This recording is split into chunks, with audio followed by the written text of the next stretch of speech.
So let's try the micro. Does everybody hear me? Okay, great. I gave once a presentation in South Korea, 6,000 teachers. After a while, hundreds of them fell asleep.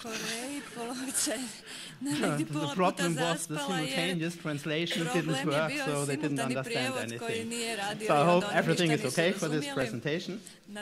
I need just to see where we are. Here in this presentation, my topic is today, gifted child or gifted environment. And I really suggest to you to base your work with gifted students on a systemic approach.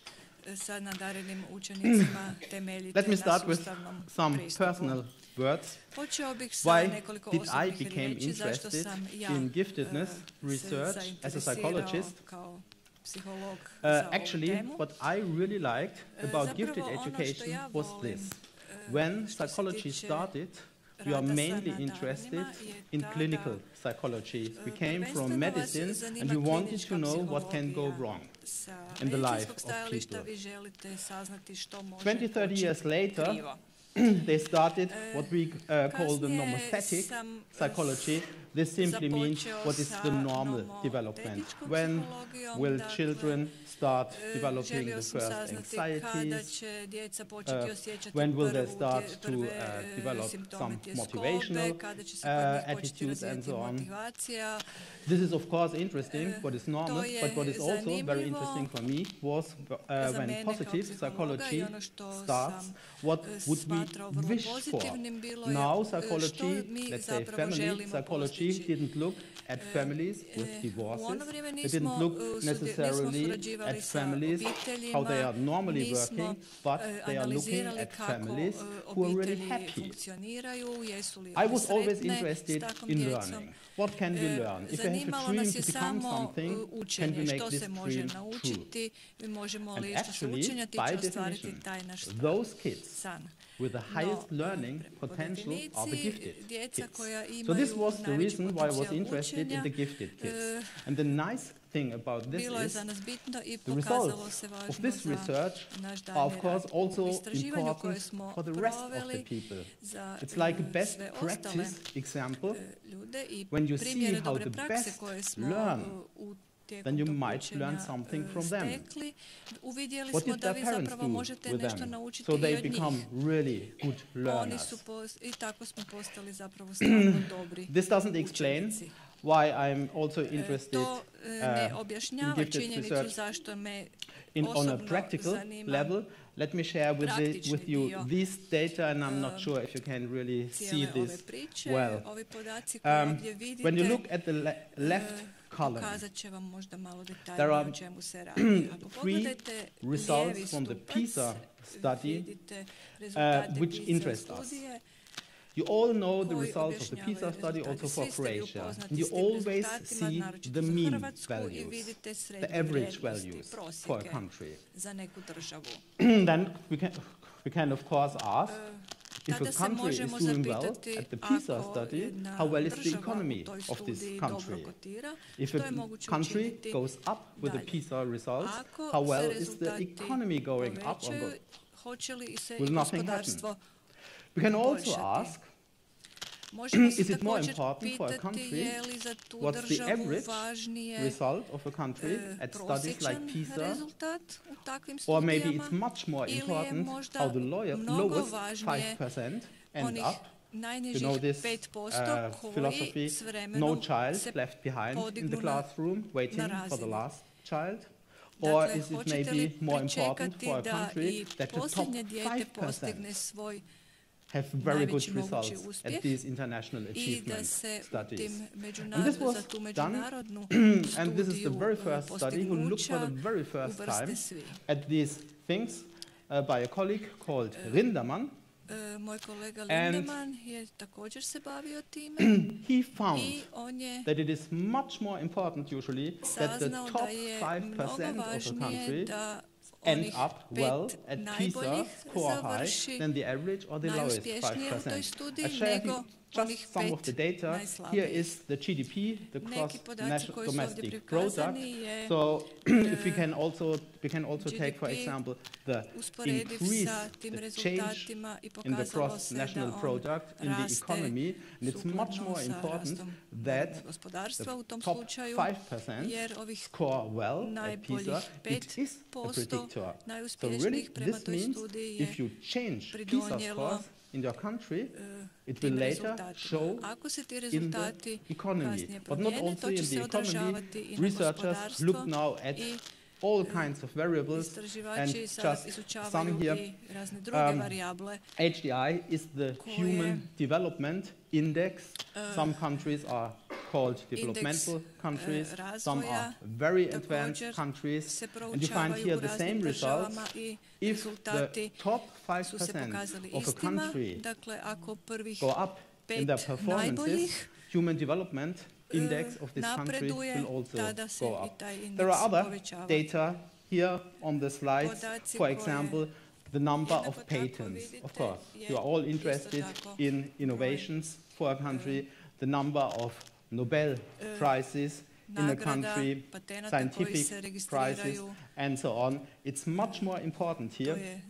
You find even negative results for the average of a country in part.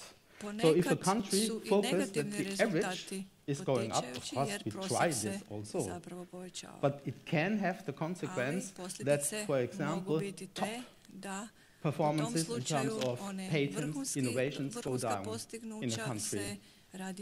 You find this also, for example, on the level of technology in a country. The top 5%, how they score in PISA, is a much better predictor how the technological level is in a society. You don't have to focus only on achievements, on innovations. You can look at very different measures, for example, government efficiency. You know, some countries have, for example, a high amount of corruption. And if the top 5% score well or go up in their performances, you see that government efficiency also goes up. Other variables are, for example, the level of democracy in a country. The level of democracy is higher in a country, or the criminal rate in a country. Is it better that the average is doing well at school or the top 5%? Indeed, it is more important for this country in terms of predictive power that the top 5%. Or political liberty. There are two exceptions, and the two exceptions are these. HIV/AIDS rates are lower if the lowest 5% score well at PISA. But usually, it's very important how you can see here that the top 5% score well. Please do not misunderstand me. I don't say now don't invest in the lowest 5% or don't invest in the average. That's really not what I intend to say. Of course, you have to do this. This is important that all your students end up well. And I think we can combine that we can learn, as I said before, from the best, from the talents, how they learn and can use it for the rest of the students. But you need to have a special focus on the talents, and research study after research study is proving that. So, this was one of the reasons why I was so interested in gifted education. You can make a change with it, and we found it at my university. I was a founding director of statewide talent counseling center. You go to a counseling center, you have a child, you think your child is talented. What is the first step in gifted education? Very easy. First, what we are doing is diagnose the learning resources of the child. The learning resources. How can we help this child? You need now to learn two words. There are two kinds of learning resources. One type is endogenous, what you call endogenous. These are the resources within our persons. They lie within us. There's another type of resources. They are outside. of us. They are called exogenous resources. We have to look at both. Traditionally, in the diagnosis and the identification of gifted students, you focus mainly on persons and wanted simply to know, is this child a talent? Is this child gifted? In our talent center, we have a very, very different approach. We are interested if we can find learning resources within the child, outside of the child, that we can construct what we call a learning pathway.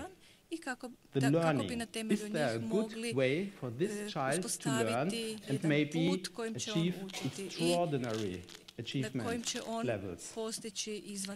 So, if you ask yourself now, what are the most important exogenous resources, the resources outside of the individual? There are many traditional answers. When you want to give a country a lot of exogenous resources, maybe you think schools for the students, specialized schools for the students. Maybe you think teachers, well-trained, gifted education, or many enrichment programs for this country. Of course, these are good answers, but not the answers I would give. When you ask yourself what are important endogenous variables, resources within the individual, and many would say traditionally maybe intelligence is important, maybe creativity is important, maybe learning strategies is important. Of course, they are important, but we don't think this is the best way to do gifted education, successful gifted education. What do we think? First of all, two more words, the endogenous resources, the resources within the individual, we call them learning capital.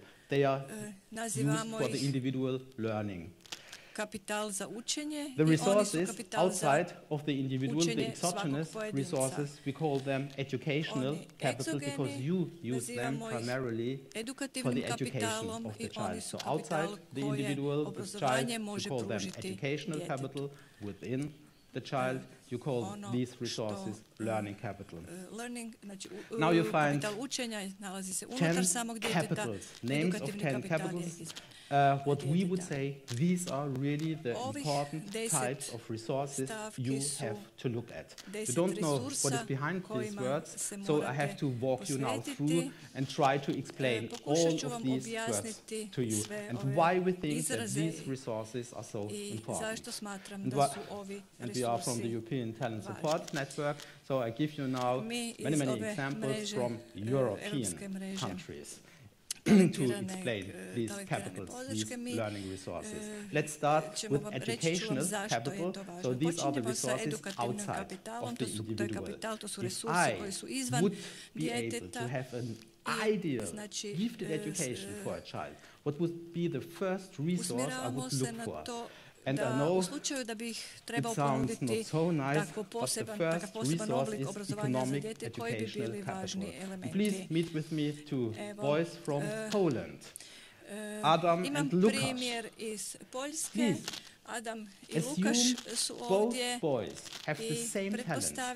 Everything in their life is really almost identical. But the difference is economic capital. So examples of what Adam's parents could afford in contrast to Lukas' parents. Of course, both parents try to give the best education to their child, but what can Adam's parents do? It's not Lukas' parents. They can send their son to summer school. They have the money to do it. They give him as a present a chemistry box, for example. They can afford such nice presents, and then you can make your first steps in chemistry. They can pay him a language course holidays in Great Britain, where he can practice his English. They pay for him piano lessons. They buy a piano for him.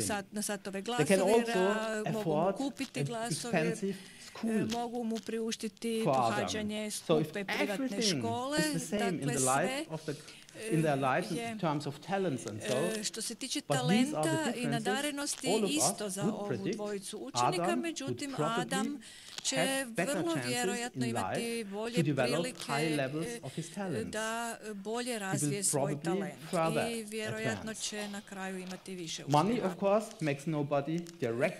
Novac naravno nikoga ne čini izravno boljim, međutim može pridonijeti iskorištavanju više i kvalitetnijih resursa i u okviru obrazovnog sustava Economic educational capital, just a definition at the end, is every kind of wealth, possession, money or valuables that can be invested in the initiation and maintenance of educational and learning processes. Let's move on to the next of the 10 capitals. I call it cultural educational capital. And please meet with me from Hungary, Anna and Nora. Again, assume everything is identical in the life of these two girls. And we look now at the difference.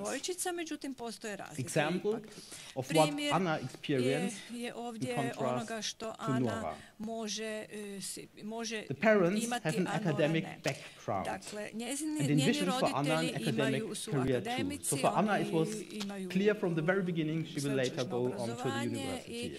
Nora's parents were not so much decided on that. The parents talk frequently with her about school and want their daughter among the best. Nora's parents don't have these aspirations. But it's also important, Anna's friends like learning. So when I know, for example, the average mark, average grade of your 3 best friends at the university, I can pretty well predict how you will end up with your degree, if you have good marks or not so good marks. So it's also important that your friends jer vi nekako želite biti isti kao i oni, iako i vaše prijateljice ili prijatelji vole učiti, volit ćete i vi. Također su njezini učitelji visoko motivirani being equal, but she is living in such a learning, friendly culture, kod nje situacija takva, iako su ove, iako je situacija za ove dvije djevojčice jednaka, Anini uvjeti će vjerojatno poučiti bolje rezultate. I kao što vidimo prema definiciji, kulturni edukativni kapital obuhvaća sustav vrijednosti, načine razmišljanja, modele i slično i time se capital, we call it social educational capital, meet from Denmark, Victor and Carl. Again, assume the talents are the same. What makes the difference between Victor and Carl here? Example of Victor's social environment. His mother stayed at home to raise her boy. He wanted to focus njegova majka je ostala kod kuće, dakle nije radila kako bi odgajala svog sina. Carl's mother, she has to work. They need the money in the family. Victor's family, they are all academics. They talk already on another level. Victor has a personal mentor, a retired math teacher. Umirovljenog profesora matematike. Victor is a member of the math club kluba matematičara u svojoj školi. So the social environment dakle, njegovo društveno okruženje i okolina je than the social environment of Carl in this example. Ide u prilog njegovom the definition social educational capital includes all persons and social institutions that can directly or indirectly contribute to the success of learning at the educational processes. Again, if everything is the same, but there are more persons in the social environment of one child who care for the education of this child, for the talent development of this child, who can make better predictions in terms of talent development for this child. Infrastructural capital, meet Emily and Lucy from Ireland. I give you now some examples of Emily's environment. They have more than 1,000 books at home. She has an own room, a quiet place to work. She has stimulating toys and learning material at home, excellent schools nearby, and also a library around the corner. Again, everything being equal, these are the differences. All of us would probably predict a better talent development for Emily than for Lucy. And the definition, again, of infrastructural educational capital is to relate to materially implemented possibilities for action that permit learning and education to take place. So we talk now mainly about academic talent development, but we can also look at other talent domains. I will also show you some research later to other talent domains. Let's take now for the next example, for the next capital, a look at soccer, football, and I know you have been at the last World Championship doing very well, very close to win even the championship, whereas we Germans didn't score so well the last time. So meet with me Tiago and Rodrigo, two football talents from Portugal. Example of Tiago's didactic environment. Please assume again, they have the same football talents. What makes the difference between them? His father teaches physical education. Tiago's father. He plays for one of the best Portuguese football clubs. His coach has a training license for football and develops individual training routines. His football club employs a physiotherapist for the youth team. And he receives health education. This is also something very important for talent development in football, that you can come back after you had an injury. So all else being equal, they are the same football talents, but the didactic educational capital of Tiago is much better. We would simply expect for him a better development in football. And the definition is didactic educational capital means the sampled know-how involved in the design and improvement of educational and learning processes. So now you could have the impression, oh, the environment really makes a difference. But of course, the environment, the educational capital is not everything. Barab and Plucker had a very well-formulated question, smart people or smart contexts, and you can imagine the answer is of course both. I don't want to go into theory today. Enough to say, you can show you later references to some papers if you want to dive a little bit deeper into the topic and read also a little bit more about the theory. But you don't need only educational capital, but also learning capital resources within the environment, and there are also assumptions in this model how they work together. Let's take a look at the 5 capitals, the 5 learning resources within the individual, the endogenous resources. So, meet with here with me from Switzerland, Mia and Lena, and I give you now some examples of Lena's organismic capital compared to Mia's. So, for example, she has regular sleeping times in a quiet room, no media use the last 60 minutes prior to sleep. Her mother puts emphasis on healthy nutrition. No health problems worth mentioning. Preferred learning time when she is in her best shape at day. So this is something which is maybe interesting for you. You can take the IQ of a person over the course of a whole day. And you see the range is at least 40-45 points. So at some time of the day you are like geniuses. At other times we are very low. You can show that these people who are really successful later use the best time of the day when they are in the best shape for learning. Then you learn the same amount of learning material in maybe 20% of the time than when you are starting to get tired. And suppose everything is again the same.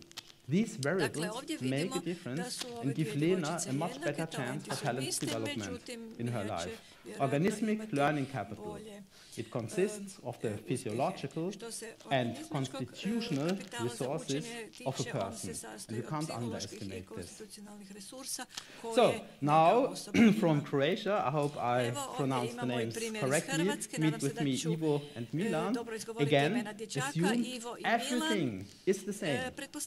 They have the same talents, but what are the differences? Example of Ivo's actional learning capital. He has a much better command of his mother tongue, including an active vocabulary of double size. So maybe you have heard of this kind of research by the end of age 4. If a child is from a family with an academic background, parents speak approximately 40 million words to the child. In the average, in a working class family, parents speak around 10 million words to the child by the end of 4 years. So we have a gap of 30 million words. You can show that these kids who listen to more words have a much higher vocabulary, they can express themselves much better. For example, I'm not a native English speaker. My action repertoire, my actional capital for speaking English is much less than by a native speaker. You can show if a person speaks in another language, the same applies to you. Your IQ is around 20 points lower than when you speak and think in your mother language. So, actional learning capital, he has taken 2 courses in learning strategies. There are simply more things he can do when he learns. He can use other learning strategies. He possesses already advanced skills in searching for specific information. He's also a skilled reader. This is also a very important skill. He has simply more skills. And when he gets new learning material, he will make much more of the new learning material than Ivo, a Milan can make of this learning material. Actional learning capital, the definition for this, means the action repertoire of a person. The totality of actions they are capable of performing. This can be in speaking, in thinking, but also in terms of learning strategies. I know already this learning strategy or this learning strategy. Let's go to TELIC, learning capital. TELIC, sorry again for the many foreign words. This simply means from Greek language, ancient Greek language, goals. You can roughly translate it to the motivational system of a person. So from Romania, meet with me Elena and Liana. Again, assume they are both of the same talent. Now some examples of Elena's goal system. She wants to have an academic career. Liana is not so sure about it. She likes the company of peers who are learning-oriented. She enjoys in her leisure time reading very much. She doesn't like to party. So all else, again, being equal, again, between the 2 girls here. Same talents. But the goal system make now a difference between the girls. And we would expect for Elena a better talent development. The definition, TELIC, learning capital, comprises the totality of a person's anticipated goal states that offer possibilities for satisfying their needs. Episodic learning capital. So in this expression, episodic, episodes, experiences. Meet with me Mark and Jakov from Austria. You see here examples of Jakov's experiences with learning. Again, assume they have the same talents, but these are some differences between the boys, and I think they are crucial, the differences.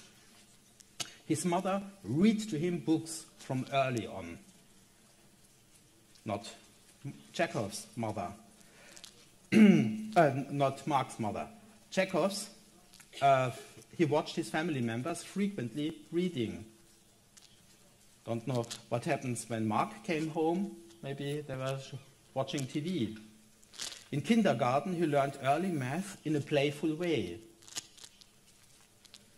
The learning progress was reinforced by his social environment. And his elementary school teacher provides a safe learning environment. So his learning experiences, the whole situations, they have been much more positive than the experiences of Mark in learning. And we just can assume, and there's research to show this, that he loves learning more and feels much more comfortable in learning situations.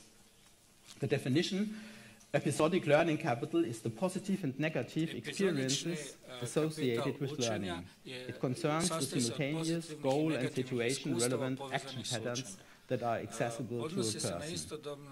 Let's go to the last capital, and then I'll show you some research. Attentional learning capital, including the word attention. Meet with me Ella and Julia from Sweden. Again, they have the same talents, but here are some examples of Julia's experiences with learning. Julia has problems to focus during learning. Her effective learning time is only 32%. This is also something very interesting. When we learn in the afternoon for 2 hours, how long are we really learning? Nobody of us is 100% learning all the time. We are distracted in between. Her learning time is only 32%. She loves to play computer games. She loves to hang out with friends. So, attentional learning capital, it has 2 components. One component is simply the quantity of time I have for learning. And if you have this overload of activities, for some kids, like I have to go to a sports club, I have to learn a music instrument, I go to ballet, and so on. So some kids have an overload of activities. But it is also important to have a high quality when you focus on your learning. Some kids, as I said, just focus 25% of the total learning time. When you read, you are an average reader, you are 40% of the time not with your thoughts on the text, but just what you call wandering around with your thoughts. So attentional capital has this quantitative and this qualitative aspect. It denotes the quantitative and qualitative attentional resources that a person can apply to learning. So this sounds now very different from traditional research when we are talking about IQ, creativity and so on. And the question is, what about empirical evidence? Makes this sense to look at the learning resources within and in the environment of students? I show you the first international study we have conducted. To the left you see Wilma Vialli from Australia. On the other side you see a Turkish and a Chinese colleague. We have the data here in this study from China, from Germany and Turkey at least. So you see in the left column the 10 capitals. You see then 5 indications of, let's say, positive learning. For example, if you have confidence in your learning, this is an important outcome variable. If you have experienced failure and have no confidence in your learning, you give up. So the question is, if you have more of the 10 capitals, do you have more confidence in your learning? Or, for example, failure coping. Can you then come back if you have failure experience?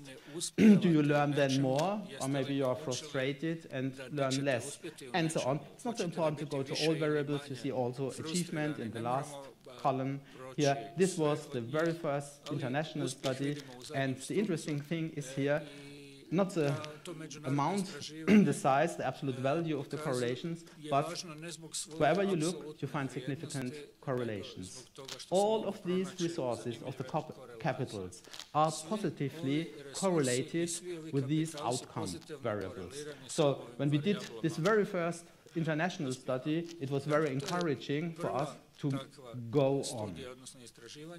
So we did other studies. We compared, in the meantime, I think in 7 or 8 studies, what is a better predictor, IQ or learning resources, the education and the learning capital. So this is a study, if you read here HMT, this is a standardized IQ test, and GPA is the average grade at school of these students, and you see underlined this correlation, and this is just what you always find. There's a positive correlation between IQ and school achievement. Those who have a higher IQ have a higher school achievement. This is what we know. This result is very typical. It's even a little bit higher than the average of these studies. In the average you find meta-analysis. So when you take the average value of many, many studies, a correlation of 0.45. So this is here 0.48. A little bit higher than usual, what you find. Now let's see, educational and learning capital is even higher, 0.53, as you can see. It's a better predictor.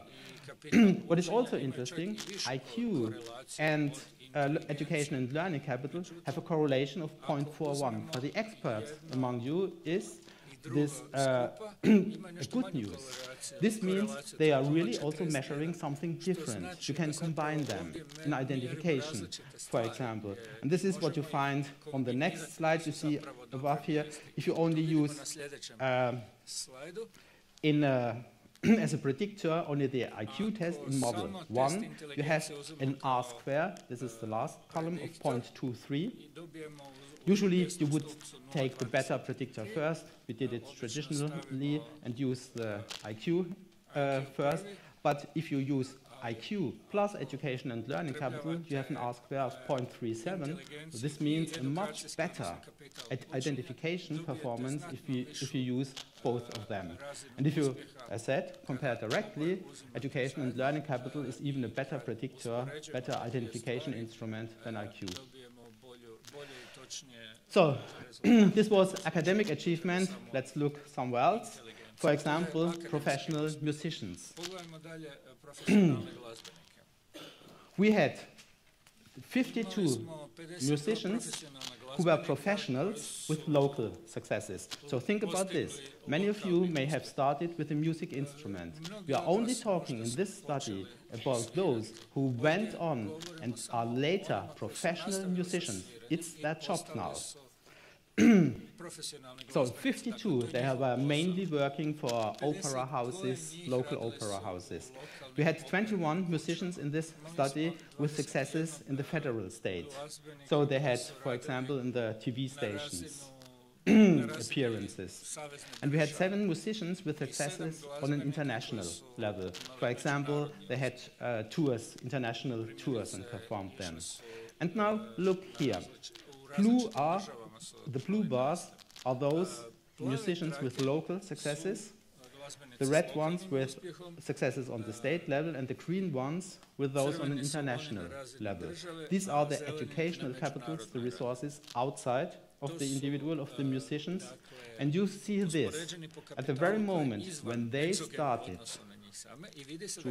with their job as musicians.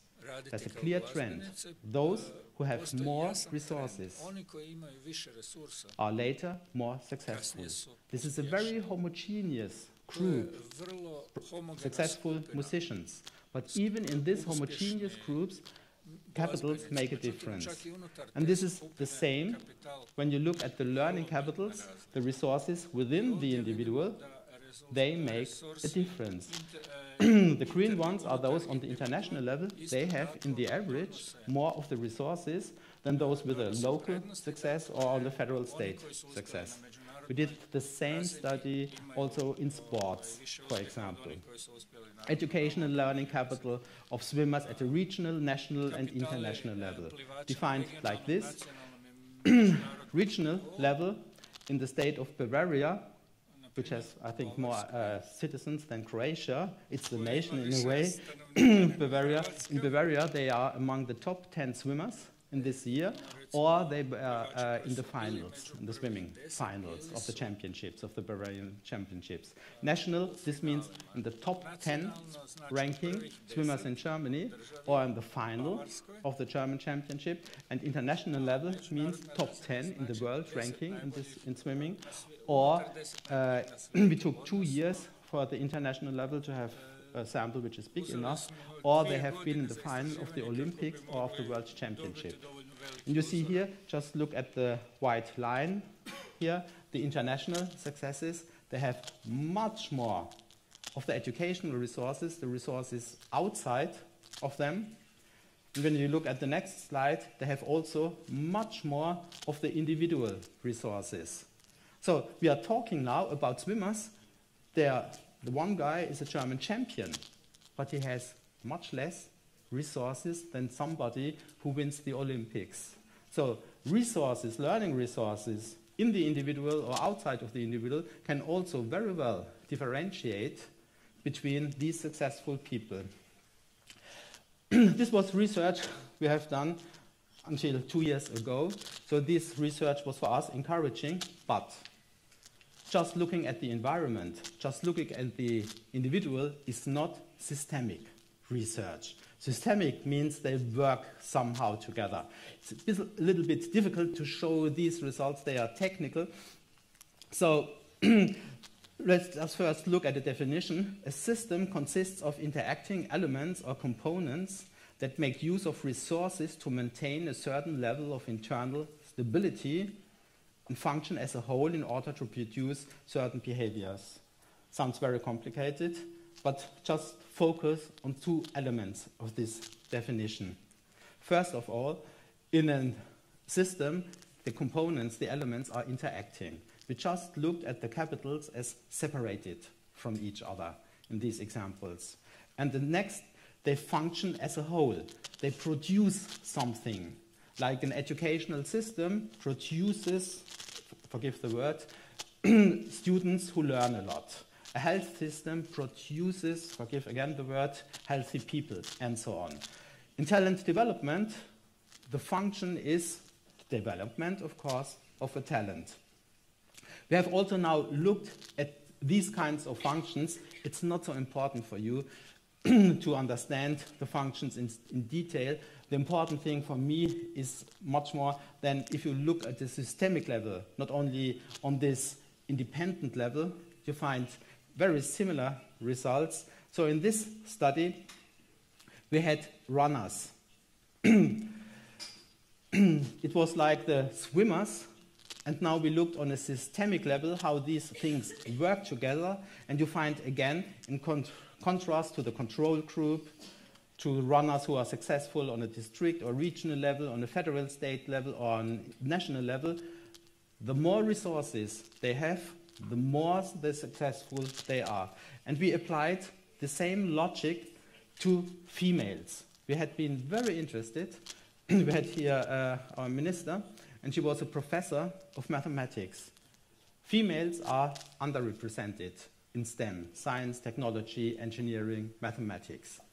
When I started in the 90s, I had to explain in each article that we, of course, believe females and males have the same talents for STEM. What makes then really the difference? Now we can see maybe it's the capitals. We'll just take a look here. We have a control group. The control group were fellow students, female fellow students, who have the same talents than the other both groups. They had at the university the same marks, the same grades than the other 2 groups. The other 2 groups had been female professors in the STEM field or females who are successful in the STEM field but in private companies, usually in very big companies on management levels and so on. And you find this. Those females who go on to become later professors have much more of the resources. This is the middle column than the left column. And if you want to be even successful in a private company, you need even more than professors. So the more resources you have as a female, the more successful you are in the STEM field. And these resources can very well explain here the differences. I skip the studies, the qualitative studies, and I just refer to you if you are interested to learn more about the education and learning capital approach to these resources. I think it's available The slides are available on the homepage of this conference. You can just take a look. And if you are interested in the papers and cannot get them from the internet, just drop me an email. Thank you for your attention.